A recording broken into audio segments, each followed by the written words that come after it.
آداب، میں ہوں وسعت اللہ خان، میرے ساتھ ہیں زرار کھوڑو اور شاہزیب جیلانی۔ صدر ٹرمپ نے 4 دن پہلے ہی ایران کے ساتھ طے پانے والی مفاہمتی یادداشت کی موت کا اعلان کر دیا تھا۔ اب 290 ارکان پہ مشتمل ایرانی پارلیمنٹ کے 180 ارکان نے اپنے دستخطوں سے جاری بیان میں اس MOU کے خاتمے کا اعلان کرتے ہوئے ریاست سے شہیدوں کا انتقام لینے کا مطالبہ کر دیا ہے۔ انہوں نے کہا کہ آبنائے ہرمز پہ ایرانی اقتدار اعلیٰ قطعی ہے اور اس پہ بات چیت کی کوئی گنجائش نہیں۔ گزشتہ روز صدر ٹرمپ نے اعلان کیا تھا کہ اب امریکہ آبنائے ہرمز کا محافظ ہے، گارجین اینجل، اور یہاں سے گزرنے والے جہازوں کی حفاظت کے لیے ان پہ لدے کارگو کی مالیت کی 20% رقم امریکہ وصول کرے گا۔ شاید پھر ٹرمپ کو کسی نے یاد دلایا کہ بھائی، آپ کے وزیر خارجہ مارکو روبیو ہی چند دن پہلے بالکل مختلف بات کر چکے ہیں کہ بین الاقوامی بحری گزرگاہیں تمام ملکوں کے لیے آزادانہ کھلی رہنی چاہیے۔ Well, that's the law. It's an international waterway. No country is allowed to charge tolls or fees on an international waterway. اس کو زیب نہیں دیتا ویسے انٹرنیشنل لاء کی بات کرتے ہوئے۔ زیب ویسے اس کیبنٹ میں کسے دیتا ہے؟ یہ بھی کسی کو نہیں۔ چنانچہ اب صدر ٹرمپ نے کارگو پہ 20% ٹیکس واپس لینے کا اعلان کرتے ہوئے، جو کہ نافذ ہی نہیں ہوا تھا، اس سے پہلے ہی واپس لے لیا گیا، اعلان کرتے ہوئے کہا ہے کہ امریکہ آبنائے ہرمز میں جہاز رانی کی حفاظت کا خرچہ سرمایہ کاری اور تجارت کی شکل میں اپنے خلیجی اتحادیوں یعنی سعودی عرب، قطر، امارات اور کویت وغیرہ سے وصول کرے گا۔ I want to be reimbursed because we're protecting a very rich portion of the world. We're spending money. And so what we've done is we are going to be reimbursed for protection. We're protecting by the countries that we're helping. For instance, you look at the 5 countries. We don't need it, but we need it from the standpoint of protecting allies, et cetera, including Israel, including Saudi Arabia, including Qatar, including UAE. Protection money کا سلسلہ ہے نا یار، مجھے L کپون یاد آتا ہے نا، امریکہ کا امریکہ کے گینگسٹرز کا صدر تھا ایک زمانے میں، تو وہ بھی مطلب جب اس کے ہنڈے دکانوں پر جاتے تھے نا کہ یار بڑی خوبصورت دکان ہے یار، اب یہاں پر اگر غلطی سے آگ لگ جائے کتنی افسوس کی بات ہوگی، تھوڑا سا نکال دیں۔ اچھا، پروٹیکشن منی کو اردو میں بھتہ کہتے ہیں۔ بھٹا، ہاں بھتہ۔ جی شاہزیب، آپ کچھ کہہ رہے تھے؟ میں I just want to take stock of the situation, کیونکہ آپ کو پتہ ہے کہ میں 1 مہینے نہیں تھا پروگرام میں، زیر علاج تھا، آج دوبارہ واپسی ہے۔ چیزیں وہاں کی وہیں کھڑی ہیں۔ انگریزی میں کہتے ہیں نا کہ the more things change the more they stay the same. اس 1 مہینے کے دوران ہم نے دیکھا کہ ایک مفاہمت کی یادداشت پہ دستخط ہوئے، بہت ایک پازیٹیو سینٹیمنٹ تھا کہ شاید جو ہے جنگ بندی ہو جائے، معاملات آگے بڑھیں، لیکن within this month we are back to square one. اگر آج کا صرف ہم دیکھ لیں سچویشن کیا ہے، تو یہ 4تھا راؤنڈ ہے امریکہ کا ایران پر تابڑتوڑ حملے کا، اور ایران نے جواب میں اس کے مطابق کہ جو امریکی ٹھکانے ہیں کویت میں، بحرین میں، اردن میں، آج وہاں پہ ڈرون اور میزائلوں کی بارش ہوئی ہے۔ 2 سپر آئل ٹینکرز ہیں، کہا جاتا ہے کہ اماراتی تھے، ان پر بھی ایران نے حملے کیے ہیں۔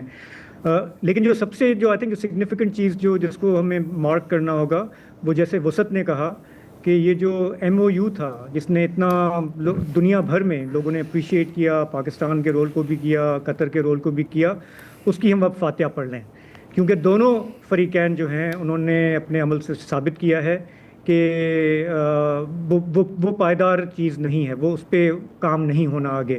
امریکہ نے پہلے اپنے عمل سے دکھایا، اور آپ کو یاد ہے کہ ان کی اسی وقت یہ اطلاعات آ رہی تھیں کہ یہ ٹیمپریری پاز ہے، ہمیں ری گروپ کرنا ہے، ہمیں آئل سپلائز کو دیکھنا ہے۔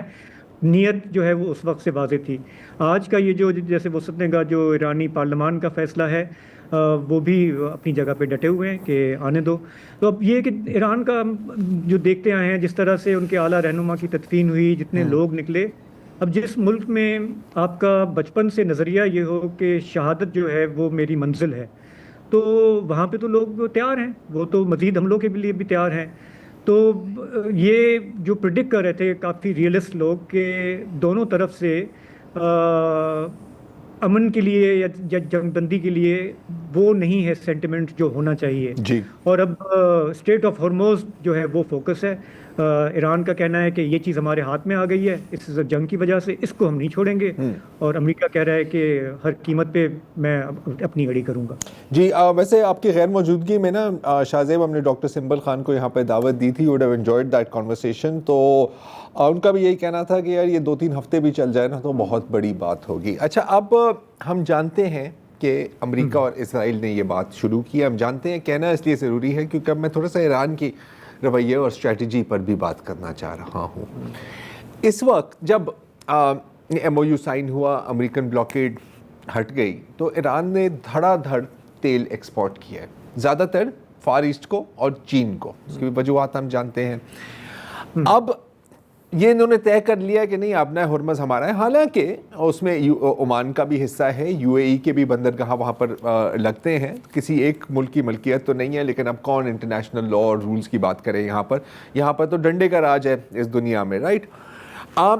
لیکن اس آبنائے ہرمز کی خاطر آپ اپنا کیا نقصان کرا رہے ہیں؟ میری نظر میں 2-3 چیزیں ہیں. ایک تو آپ چین کا نقصان کرا رہے ہیں، اپنے ایکسپورٹ بند کرا دیا ہے، رائٹ. بلاکیڈ سے اب ایرانی کشتیاں نہیں گزریں گی. پہلے بھی ہم نے دیکھا ہے کہ کافی سکسیسفل بلاکیڈ تھا، جتنا بھی اس کا مذاق اڑائے. نقصان چین کا ہے، امریکہ اور اسرائیل کا نہیں ہے. پھر ہم دیکھتے ہیں کہ خلیجی ریاستوں اور امریکہ کے بیچ ایک خلیج پیدا ہو گئی تھی، رائٹ. کہ بھائی ہمارے پر بمباری ہو رہی ہے، آپ ہمیں کوئی دیکھ ہی نہیں رہا، آپ ہمیں بچا ہی نہیں رہے، آپ بس اسرائیل لگے رہتے ہیں. یہ ایران کے پاس ایک اپرچونٹی تھی، میں تو کہتا ہوں ایک تاریخی اپرچونٹی تھی کہ آپ اس کو ایکسپلوئٹ کریں، آپ بیچ میں داخل ہوں اور کہیں کہ آپ نے اپنی اسٹرینگتھ تو دکھا دی ہے نا، اب آپ وہ نا دوست کیا کہتے ہیں کیرٹ ایکسٹینڈ کریں. میری نظر میں maybe I am wrong کہ جی دیکھیں بہتر ہے کہ ہم ساتھ بیٹھ کے ملیں، ہم ساتھ بیٹھ کے کوئی بات کریں. کوئی نہیں کہہ رہا کہ اوور نائٹ ایسا ہوگا، لیکن ایک اوپننگ جو آپ کو ایک اوپننگ ملی ہے اس کو ایکسپلوئٹ کریں. الٹا وہ اس خلیج کو پر کر رہے ہیں یہاں پر، جو میں دیکھ رہا ہوں. آپ عمان پر بھی ہٹس ہو رہی ہیں، اور میں مانتا ہوں ایران کا موقف یہ ہے کہ جی یہاں سے ہمارے پر حملے ہو رہے ہیں. لیکن اب امریکہ کی جو فورس پوزیشننگ ہے خلیج میں، وہ اب زیادہ بیسس سے حملے نہیں ہو رہے، وہ آپ لانگ رینج حملے کر رہے ہیں، اوور دا ہورائزن حملے کر رہے ہیں. بلاکیڈ بھی ایرانین میسائلز اور ڈرون سے دور ہے، یو کی not interfere with it. Thirdly تو ایک تو یہ چیز ہے. لیکن میرے لیے جو سب سے زیادہ یہاں پر جو ایک اور خطرناک چیز ہوئی ہے، اس پہ کل تھوڑی سی ہم نے بات کی، آج مزید اس پہ بات کرتے ہیں، جو یمن میں سچویشن ڈیولپ ہو رہی ہے اچانک سے. ہاں اب یہ یار بہت سگنیفیکنٹ ہے. کیونکہ جب یہ جنگ چلی تھی 40 دن کے لیے، ہر روز ہمیں یہ خدشہ تھا کہ یار آبنائے ہرمز تو بند ہے، اگر ایران نے حوثیوں کو سگنل کیا کہ آپ باب المندب بھی بند کر دو، کیا پوزیشن بنتی ہے؟ Complete global melt down. وہ ایران کا ٹرمپ کارڈ تھا جو انہوں نے پلے نہیں کیا.